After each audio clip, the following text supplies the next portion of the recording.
Vós que eu dirijo a minha prece e de manhã já me escutais. Desde cedo eu me preparo para vós e permaneço à vossa espera.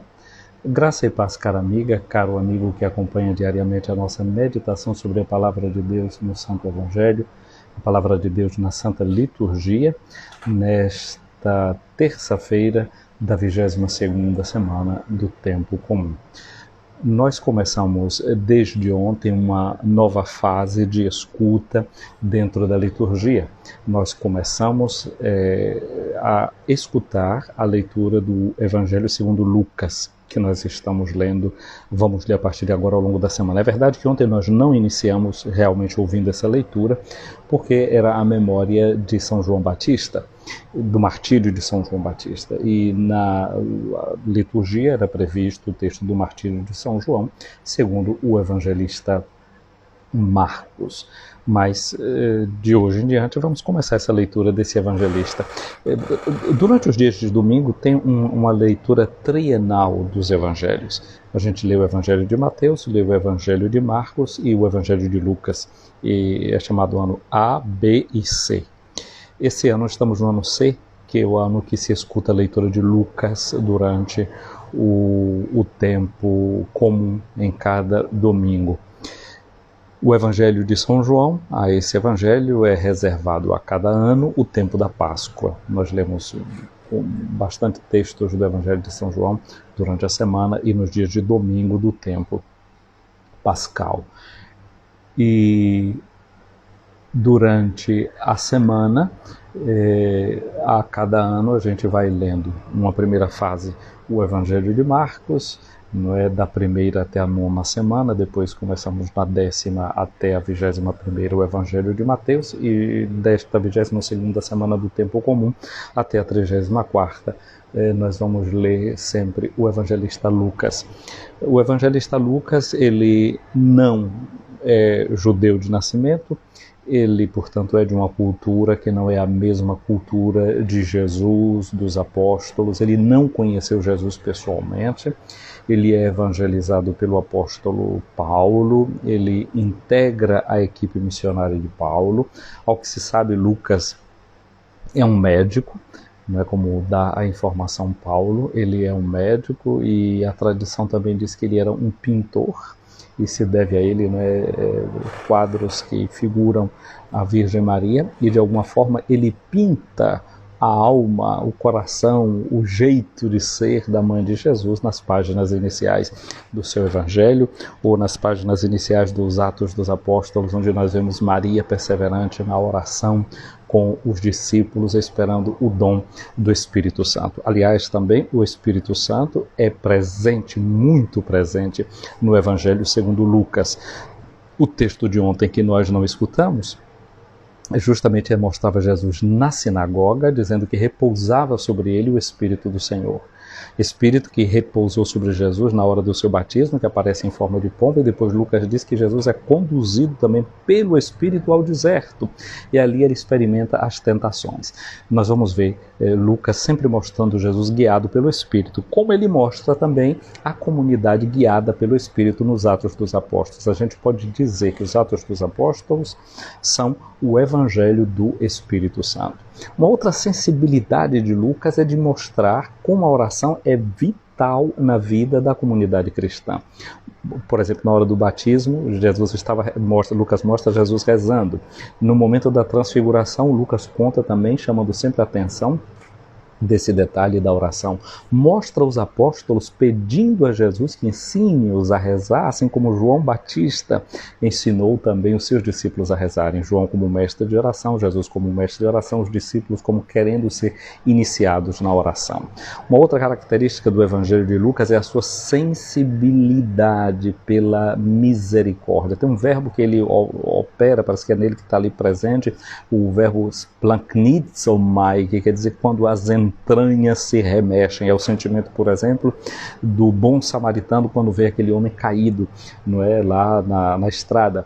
Ou então no cântico evangélico que diz que pela bondade do Senhor nosso Deus, ou seja, pelas entranhas de misericórdia do Senhor nosso Deus, é o Benedictus, o cântico que Zacarias canta no nascimento de de João Batista, capítulo 15 do Evangelho de Lucas, a beleza das chamadas parábolas da misericórdia.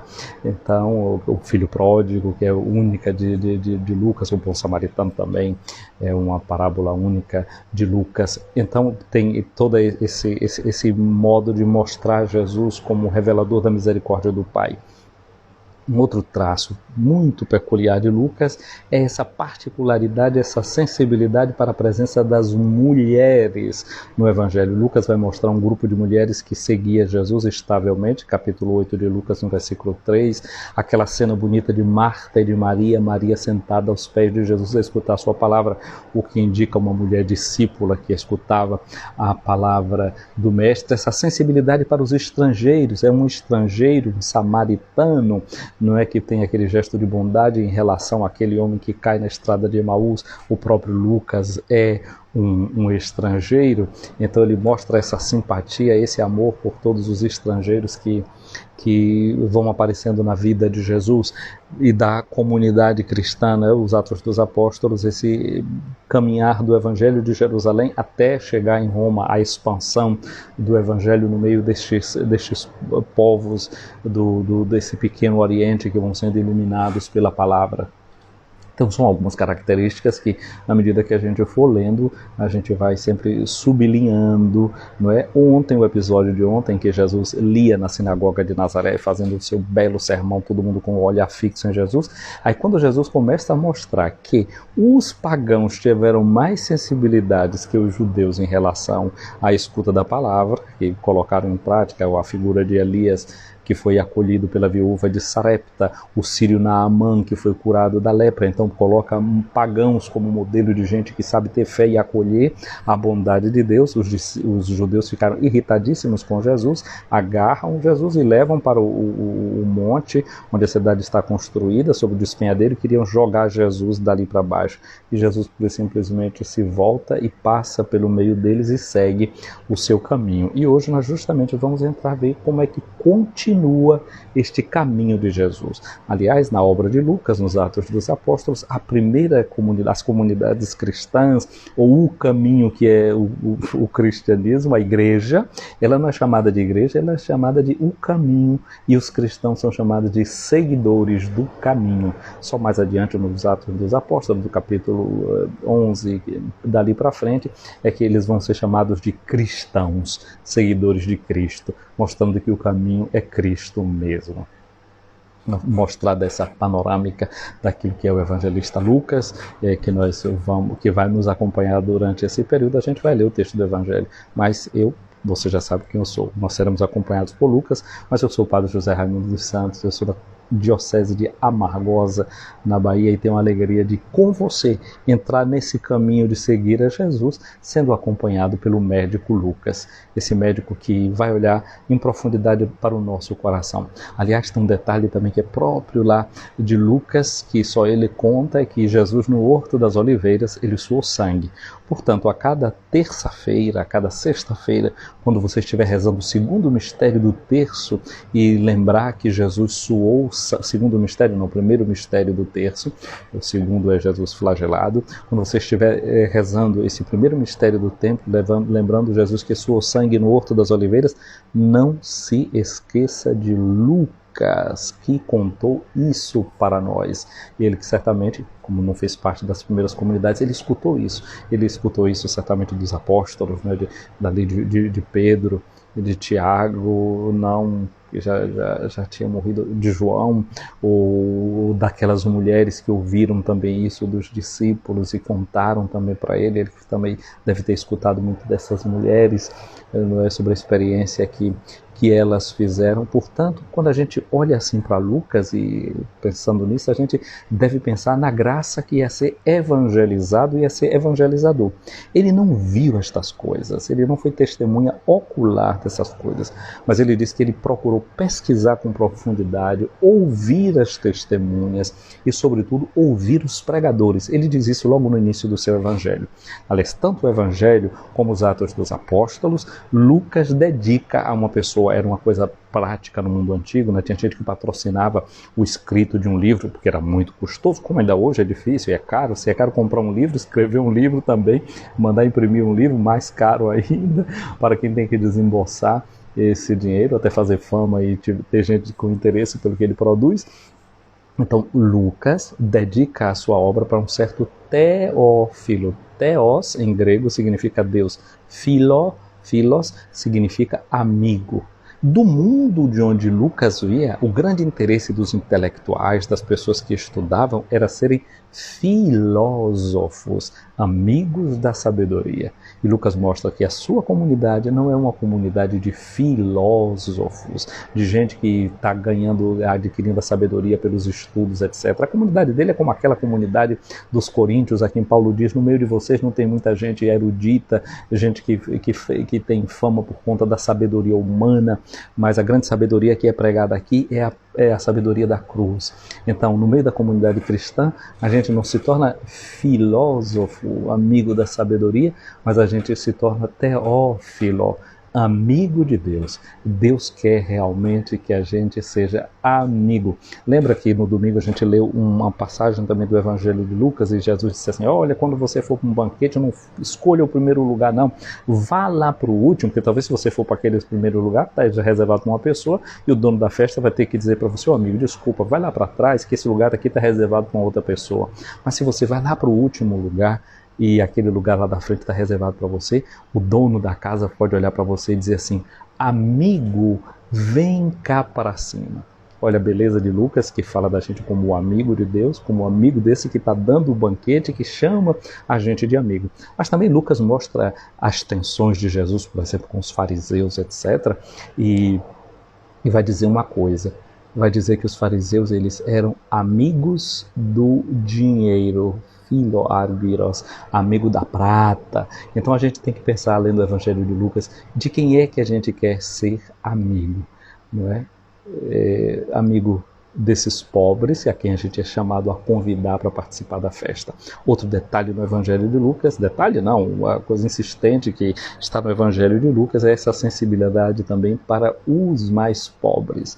A gente vai ver no finalzinho do Evangelho de Lucas como Jesus vai chamar a atenção, por exemplo, dos seus discípulos, não para as pedras que decoravam o templo, mas para uma mulher pobrezinha que estava jogando uma esmola. E os ricos estavam lá jogando grandes somas de esmola. E Jesus disse: vocês estão vendo aquela viúva ali que está jogando a menor das moedinhas? Ela deu a maior oferta, porque ela não deu nada que era supérfluo, ela deu aquilo que ela tinha para sobreviver.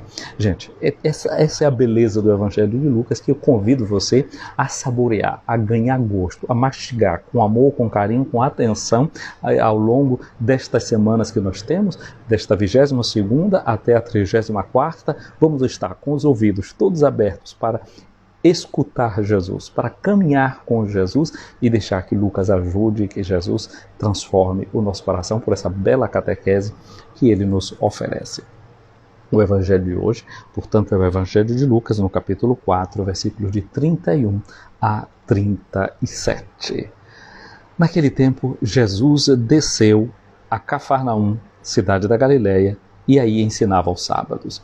Nós já sabemos que Maria, a mãe de Jesus, ela era lá de Nazaré. Maria de Nazaré, Maria me cativou. José, o seu pai, também dali de Nazaré, não é, da Galileia. E Jesus, a gente vai ver, quando ele vai ser crucificado, vão colocar lá em cima da cruz dele, né? Pilatos vai mandar escrever: Jesus Nazareno, rei dos judeus. A gente já sabe que Jesus não nasce em Nazaré, ele nasce em Belém da Judeia, por conta da família do pai que ali tinha a sua origem. No recenseamento, vamos lá, e ele nasce lá, mas depois volta para Nazaré, se cria em Nazaré, cresce em Nazaré. A cada sábado é levado pelo seu pai José, pela sua mãe Maria, para a sinagoga, escuta a leitura. É ali que ele vai aprender a ler. Em Nazaré, onde Jesus vai aprender a ler.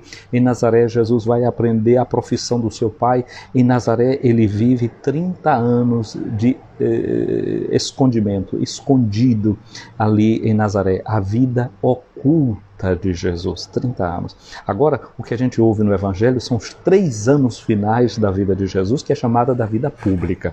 E ele inicia essa vida pública com o seu batismo no Rio Jordão, passa pelas tentações e começa em Nazaré, dizer: o Espírito do Senhor repousa sobre mim, ele me ungiu para proclamar a boa nova aos pobres. E é tudo aquilo que é do texto de ontem, da segunda-feira da 22ª semana do tempo comum. E eu disse já fiz referimento ao episódio de tensão que houve, e Jesus, portanto, deixa a cidade de Nazaré e vai agora seguir esse caminho seu. E diz aqui o texto do Evangelho, ele vai para a cidade de Cafarnaum.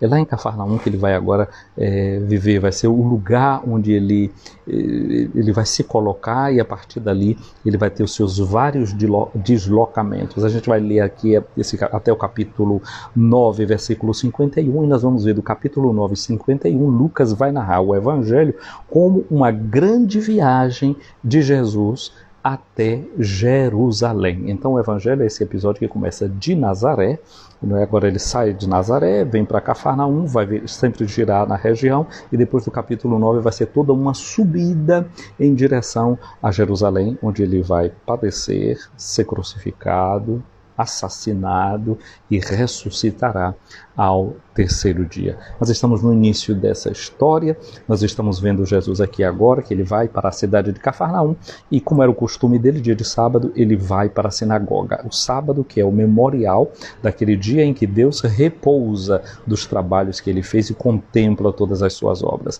O sábado, que é a lembrança de que o povo de Israel não é um povo de escravos, que o seu trabalho deve servir para a transformação do mundo, mas não é o absoluto também dentro da sua vida. O homem deve ser produtivo, mas deve ser também contemplativo. Ele é chamado a viver uma liberdade plena. Nós, portanto, vemos agora Jesus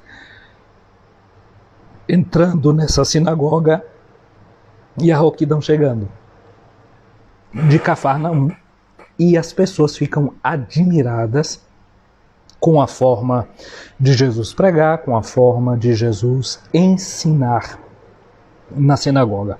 Lucas diz uma coisa que é importante: eles ficavam ali admirados com o ensinamento de Jesus. A gente podia olhar dentro dessa palavra ensinar. Em é uma preposição que significa em, não é? Sobre alguma coisa. Esse ensinamento tem dentro da raiz da palavra a palavra sinal, signum. Se a gente olha, por exemplo, em ensinar na língua italiana, é insignare, fazer sinal, deixar um sinal. Quem ensina, quem tem a arte de ensinar, deve ter como a arte de quem está fazendo uma incisão, escrevendo alguma coisa, né? Como que fazer uma incisão no coração, na mente de quem está escutando, de quem está ouvindo. E como era que Jesus deixava esse ensino na alma e no coração de quem ouvia? Qual era o recurso? Qual era a forma? Qual era o meio? Interessante, porque quando a gente fala de escrever, não é, no mundo antigo, o material para a escrita, os pequenos caderninhos, eram feitos com cera, e a pessoa escrevia naquela cera com um material que era chamado de um estilete. Estilete. Se você vai ver, por exemplo, na língua francesa, a palavra caneta se chama stylo, que vem desse estilete, não é? Então, quando é uma caneta esferográfica, stylo à bille, porque tem uma bolinha, não é mais com um bico que vai inserindo alguma coisa, como que vai fazendo incisão na cera.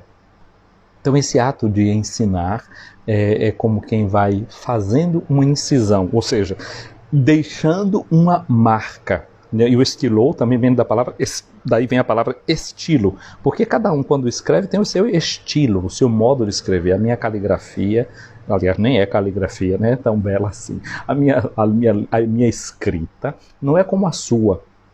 E a escrita revela muita coisa da própria pessoa, né? Quem analisa, inclusive, o caráter das pessoas, não é a partir do estilo da própria grafia, da própria escrita. Mas qual era esse estilo de escrever de Jesus? Qual era essa forma de ensinar de Jesus? O evangelista Lucas diz que as pessoas ficavam admirados porque ele ensinava com autoridade. Eu já disse muitas vezes a vocês, aqui que vão me acompanhando já há algum tempo, que a palavra autoridade vem de uma palavra latina, de um verbo latino, que é o verbo augere.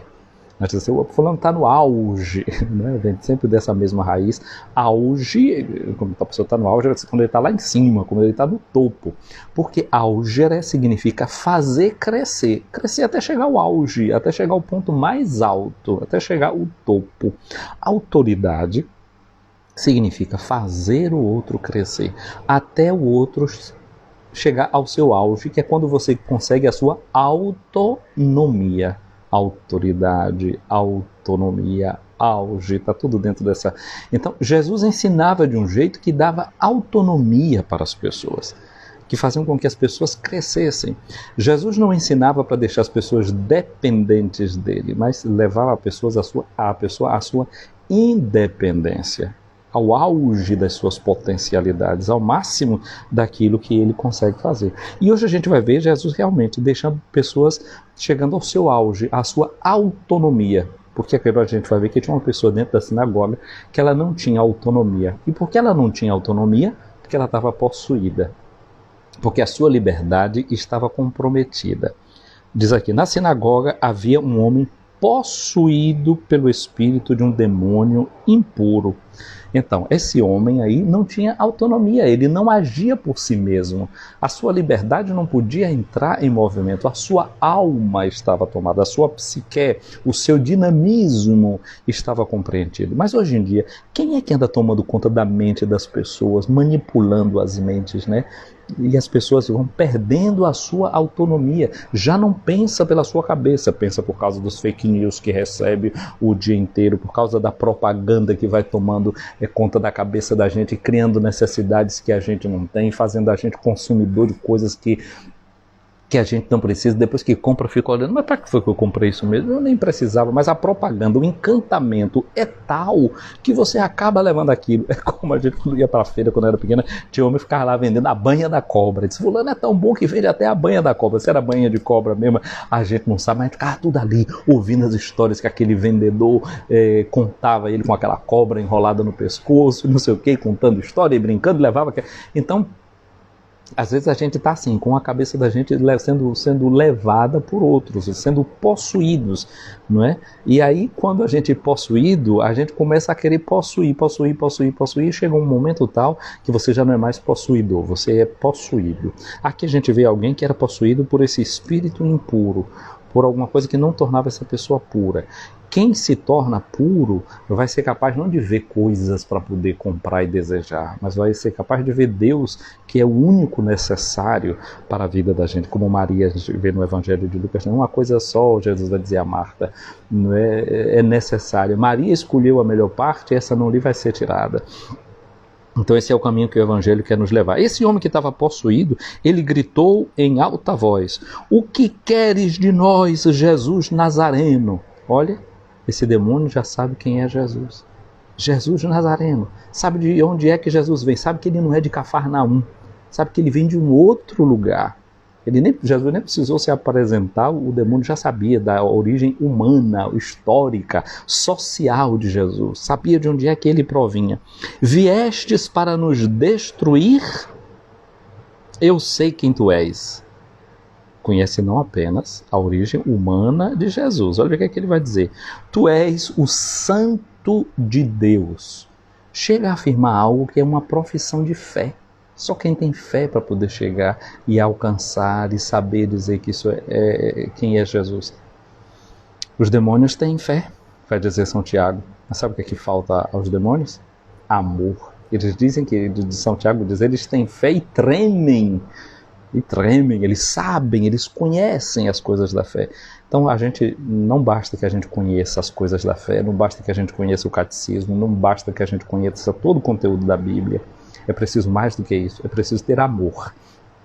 Então, botar citação bíblica, falar da Bíblia, fazer discurso religioso, isso aí é muito simples. O demônio também sabe fazer isso. E sabe muito bem. Eu sei quem tu és. Agora, olha uma coisa que ele disse para Jesus, não é? Viestes para nos destruir? Olha a propaganda que ele está fazendo e olha como é quem está ouvindo aquele diálogo, o que é que fica pensando. Então Jesus é o destruidor. Vieste para nos destruir? Esse nos quem? Será que ele está falando só dele ou que quem está por perto pense que Jesus também veio para destruir a eles que estão ali ao redor? Mas Jesus veio mesmo para destruir? A gente vai encontrar no Evangelho de Lucas, no capítulo 15, aquela famosa parábolas da misericórdia, não é? Tinha uma mulher que perdeu um homem que perdeu uma ovelha, deixou 99 e foi atrás de uma que estava perdida. Quando encontrou, voltou para casa, chamou os amigos e fez uma festa. A mulher que tinha perdido uma sua moedinha, acende uma lâmpada, varre a casa inteira. Quando acha a moeda, chama as amigas para fazer uma festa. E o pai do filho pródigo, quando o filho voltou para casa, mandou fazer uma festa. O filho mais velho fica lá aperreado do lado de fora, não quer entrar. E o pai sai para dizer para ele, teu irmão estava morto e voltou a viver. Teu irmão estava perdido e foi encontrado. Jesus não veio para destruir. Jesus veio para encontrar, para procurar quem está perdido, para quem se acha destruído. Esse é Jesus. Agora, o demônio faz um discurso contraditório, faz um discurso para iludir aqueles que estão ali ouvindo aquela sua conversa com Jesus. Como Jesus sabe que o demônio falando tem quem vai escutar aquela conversa, e a conversa do demônio não vai levar ninguém a canto nenhum, embora diga, olha, diz que já sabe quem ele é, diz até que Jesus é o Santo de Deus, mas ele já tinha dito antes que Jesus vinha para destruir. A gente mais facilmente fica com medo dentro da gente. Quando o demônio semeia o medo, o que ele vai dizer depois a gente já não presta mais atenção. Porque quando a gente está com medo dentro do coração, a gente fica perdido. É por isso que São João, na sua carta, vai dizer assim, o amor joga fora o temor, o medo inútil. Então, o amor lança fora o medo, porque com o medo você fica bloqueado, não escuta mais. Então, agora ele já disse, você veio para nos destruir. Mas eu sei que tu és o Santo de Deus, mas a cabeça da gente vai ficar lá presa no que foi que ele veio fazer. Veio para nos destruir. Então Jesus agora vai desconstruir o discurso do demônio. E como é que Jesus desconstrói esse discurso do demônio? Jesus ameaçou dizendo, cala-te e sai dele. Não deixa que a conversa continue, porque aquela conversa do maligno é maligna, só promove o mal.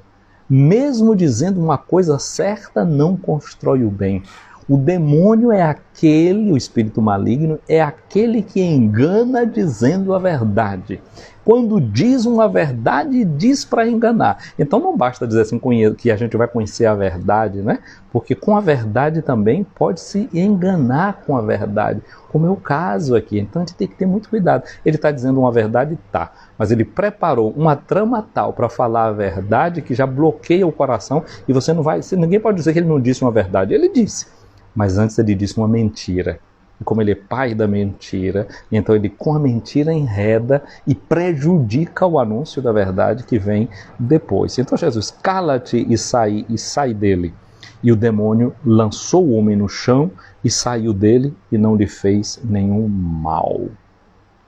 Olha só, vamos ver aqui o que é que acontece depois. O espanto apossou-se de todos eles e comentavam entre si, que palavra é essa? Ele manda nos espíritos impuros com autoridade e poder e eles saem. Eles estão agora ali preocupados ou espantados porque Jesus manda nos espíritos impuros e estes escutam. O problema aqui, meu amigo e minha amiga, é o seguinte, você, eu, escutamos Jesus? O espírito impuro está escutando, está obedecendo, está saindo. Agora, e você está entrando em Jesus? Está entrando nesta palavra de Jesus? Eu estou entrando nesta palavra de Jesus, nesta proposta de Jesus, que é uma proposta de autoridade que faz a gente crescer. A autoridade de Jesus contra o mal é a autoridade que diminui o crescimento do mal, que elimina o mal, que não permite que o mal cresça. Para que o mal não cresça, corta-se-lhe a cabeça. Então, troncou logo a conversa. Acaba com essa conversa aqui agora. Cala a tua boca. A boca está na cabeça, né? Cala. Corta a cabeça do mal com o silêncio. Faz o inimigo se calar. Muitas vezes no dia a dia da gente pode ter vozes inimigas gritando dentro da gente. E a gente tem que ter essa ciência de Jesus. De dizer, cala-te. Não presta atenção nessa conversa. Faz silêncio. Entra dentro de ti. Agora, nós não devemos ficar aqui olhando só para o poder que Jesus tem sobre os espíritos malignos. É preciso pensar o seguinte: eu sou um espírito bom, feito à imagem e semelhança de Deus. Eu me deixo atrair por essa palavra de Jesus, eu sigo essa palavra de Jesus, eu me convenço e me converto através desta palavra. Diz-nos o Evangelho que a fama de Jesus se espalhava em todos os lugares da redondeza. Agora é preciso que essa fama, que essa fama vem da palavra, do verbo phemi em grego, que significa falar. Não é? A fala de Jesus, não é? se difundia. Agora esta fala de Jesus está se difundindo também dentro do nosso coração, indo no mais profundo de cada uma e de cada um de nós. Dirijamos-nos ao Senhor. Senhor Jesus, no dia de hoje nós te bendizemos porque a tua fala, a tua palavra cresce dentro de nós. Nós queremos que a tua palavra crie raízes dentro de nós. Queremos acompanhar Lucas, que vai revelando a tua presença evangelizadora através do seu evangelho. Nós queremos prestar atenção ao modo como ele nos oferece a tua presença. Nós queremos nos tornar teus amigos, os amigos de Deus, o teu Pai, que é Pai rico em misericórdia. No dia de hoje queremos te pedir essa graça de que com a tua autoridade, com a autoridade da tua palavra, tu nos ajudes a crescer. Queremos ser obedientes a ela, porque o que ela deseja é só o nosso bem. A tua palavra é a palavra que promove o bem. Que não deixe nunca, Senhor, crescer em nós essa sensação maligna de que a tua vontade, a tua palavra é alguma coisa que destrói a nossa, que arruína a nossa vida. Que a gente tenha a alegria do Evangelho e que saber que seguir o Evangelho, obedecer a tua palavra, não nos aniquila, não nos destrói, mas ao contrário, constrói em nós o verdadeiro ser humano, que é teu desejo salvar, reencontrar e conduzir ao coração do teu Pai. Amém. Ouvi, Senhor, a minha oração, chegue até vós o meu clamor. Minha amiga, meu amigo, o Senhor esteja acima de ti para te proteger, à tua frente para te guiar, atrás de ti para te defender, do teu lado para te acompanhar. Que a bênção de Deus Todo-Poderoso, Pai, Filho e Espírito Santo, desça sobre ti, minha amiga, meu amigo, permaneça para sempre. Amém. Olha, meu abraço para Ilana Evin, que é aqui seguindo a nossa live, para Aline Sampaio, bom dia, Aline, para Aline Snowden, abraço para ti, bom dia. Abraço para Daci Sampaio, para Odalea. Daci Sampaio está dizendo: foi o que aconteceu durante a pandemia, foi instalado o medo. De certa forma, sim, é verdade, né? se teve muito isso, mas também a precaução, não é?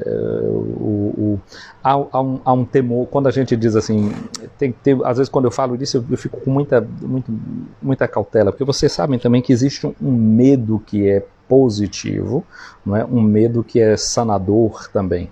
Veja que os dons do Espírito Santo começam com a sabedoria, etc., terminam com o temor de Deus. Há um certo temor, há um certo medo que é necessário, né? Uma pessoa que não tem medo de nada é doente também, né? Aqui tem psicóloga no grupo acompanhando a gente. Existe essa ausência do medo, a completa ausência do medo, ela também é doentia. A gente precisa de um certo temor que é sadio, que faz a gente reconhecer limites e saber que a gente não pode ultrapassar certas coisas. Quando você educa o seu filho, incute nele o temor de meter a mão no fogo, isso é muito bom, isso é favorável. Ele vai conhecer isso para não se queimar, não é? Então há um certo temor que nasce de conhecimento também. Não é? Veja que o dom do temor de Deus, ele vem depois do dom da ciência, não é? Então, quando a gente também tem ciência, a ciência faz a gente ser precavido, cauteloso. Existe um temor sadio, um medo sadio, não é? O que é ruim são aquelas fobias que atravancam a vida da gente e não nos levam a progredir. Então tudo dentro do equilíbrio, tudo dentro do equilíbrio. Eu ouvi isso com discernimento, essa palavra também que eu disse. Um abraço para Edileuza Aragão, quem é mais aqui? Thais Santos, chegando aqui também, pedindo a bênção, Deus te abençoe. A gente já deu a bênção dessa nossa live e vamos ficando por aqui. Gente querida, você já sabe o que é que vocês precisam fazer, não é? Comentar a live, curtir a live, encaminhar a live. Vamos dando essa nossa contribuição a esse serviço também de evangelização. E você que vai chegar aqui depois de assistir essa live, a mesma coisa, curta, comente, e eu agora vou salvar essa live, colocar lá no nosso canal do YouTube. Você já me segue no meu canal do YouTube, o canal Padre José Raimundo Escutando a Palavra. Então na minha página lá do Facebook, Tua Palavra, Luz para o Meu Caminho, e também lá no meu perfil a gente coloca essa live. Gente querida, fica com Deus, um dia abençoado.